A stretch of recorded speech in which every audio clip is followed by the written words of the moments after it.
Indiana lawmakers returned to the Statehouse today to get ready for next year's legislative session, which starts in January. Our Emily Longnecker was with state lawmakers today as they talked about tackling educational challenges and helping kids zero in on learning critical skills. When it comes to what happens at the Statehouse on Organization Day, think Orientation Day at school. Lawmakers are busy already filing bills on some of the issues they want to tackle. Call to order. When it comes to education, Republican House Speaker Todd Houston says how well Hoosier students are reading by third grade needs to be looked at, as well as the possibility of holding them back if they're struggling.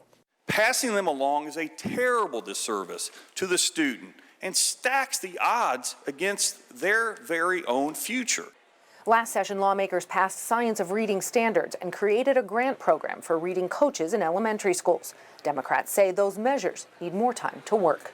And we need to make sure that schools have the opportunity to train their teachers to implement these strategies across the board before we start throwing new legislative hurdles in the way. Truancy is another issue Republicans say needs to be addressed in schools. Last month, the Indiana Department of Education released a study showing thousands of Hoosier kids are missing at least 10 school days a year. So the question will be, how much of this needs to be legislation and how much of this needs to be just a refocus on the execution of the laws that we have in place right now? That'll be a bigger discussion. Democrats offered their take on the problem. We need to ask the schools, ask the districts, ask our superintendents what they're already doing, because many districts around the state have creative and innovative approaches that they're already doing. When it comes to higher education, Republican leaders said they're going to revisit the issue of preventing anti-Semitism on Indiana's college campuses.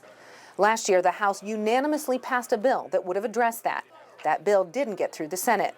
Lawmakers say you can expect to hear about that again. And it was a good bill last year. It's even more appropriate this year. We need to protect all students on all campus from any act of hatred. This is going to be a much shorter session this year than last year's session, which dealt with the budget. Republicans have the supermajority here at the Statehouse, and their leadership says you can expect a much shorter session and a more focused session. At the Statehouse, Emily Longnecker, 13 News.